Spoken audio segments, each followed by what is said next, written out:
श्री धर्मेंद्र यादव।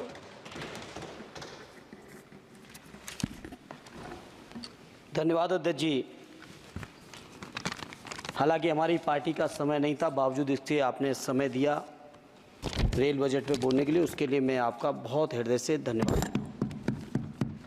अध्यक्ष जी, बहुत सारे साथियों ने बड़ी जिम्मेदारी की बात कही, जनरल बोगी बढ़ाने से लेके सफाई से लेके उन सभी चीज़ों के साथ अपने को जोड़ते हुए, चूँकि अध्यक्ष जी मैं आजमगढ़ संसदीय क्षेत्र से निर्वाचित होकर आया हूँ। आजमगढ़ संसदीय क्षेत्र अपने आप में बहुत ऐतिहासिक क्षेत्र है। अल्लामा शिबली नुमानी, कैफ़ी आज़मी, अयोध्या प्रसाद हरियोत से लेके तमाम जो हमारे एक से एक महान लोगों की ये सरजमी रही है। अध्यक्ष जी, आजमगढ़ क्षेत्र अलग अलग विविधताओं से भरा हुआ है। आजमगढ़ के लोगों को जहाँ रोज़गार के लिए मुंबई जाना पड़ता है, वहीं शिक्षा के लिए आजमगढ़ के लोगों को इलाहाबाद और प्रयागराज की ज़रूरत पड़ती है। प्रदेश की राजधानी लखनऊ है, देश की राजधानी दिल्ली है।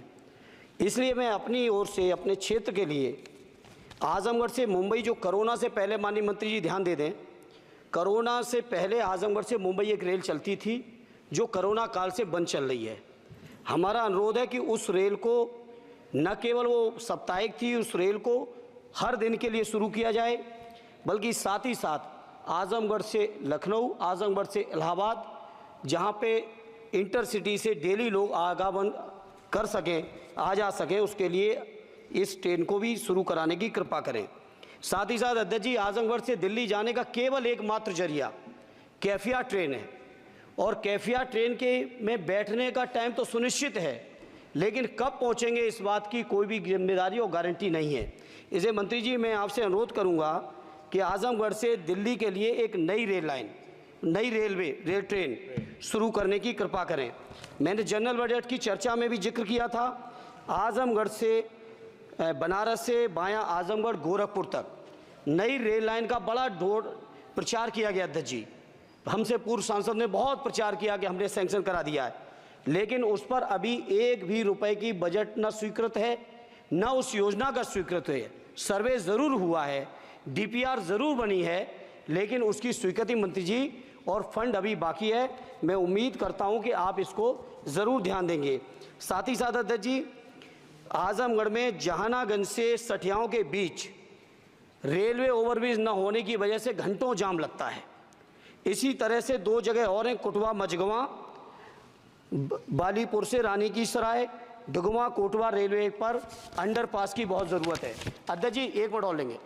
मैं बड़ा सौभाग्यशाली हूँ अध्यक्ष जी कि उत्तर प्रदेश की 3 विभिन्न लोकसभाओं का मैंने प्रतिनिधित्व करने का मुझे मौका मिला, और वो तीनों ही क्षेत्र सदैव नेताजी की कर्मभूमि रहे, स्वर्गीय शरद यादव जी की कर्मभूमि रहे, माननीय अखिलेश यादव जी की कर्मभूमि रहे। इन तीनों ही क्षेत्रों की अलग अलग मांगें हैं। इसके लिए मैं आपसे थोड़ा सा अनुरोध करूंगा अध्यक्ष जी, जब लालू प्रसाद जी, माननीय लालू जी देश के रेल मंत्री थे, उस समय एक योजना की घोषणा की गई थी इसी सदन में। वो घोषणा थी मैनपुरी से एटा, कासगंज होते हुए बदायूं, बदायूं से संभल होते हुए गजरौला तक नई रेल लाइन की घोषणा की गई थी माननीय मंत्री जी, माननीय लालू जी के समय, और आज तक उसकी घोषणा पे कभी सर्वे भी नहीं हुआ। इसलिए मेरा अनुरोध है, वो पुरानी योजना है। धर्मेंद्र जी आप ये समझो अब कि घोषणाएं घोषणा होती थी, कुछ नहीं होता था।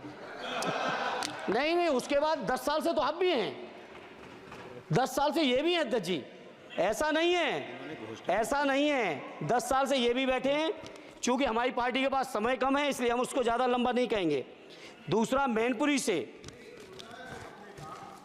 घोषणा नहीं की थी, घोषणा उन्होंने की तो पूरा करना इनकी भी जिम्मेदारी है कि अध्यक्ष जी, विभाग नहीं बदल गया है, भारत सरकार की जिम्मेदारी है। आज जो ये मंत्री जी घोषणा करेंगे, अगले मंत्री की जिम्मेदारी बनेगी, अगले मंत्री की जिम्मेदारी बनेगी।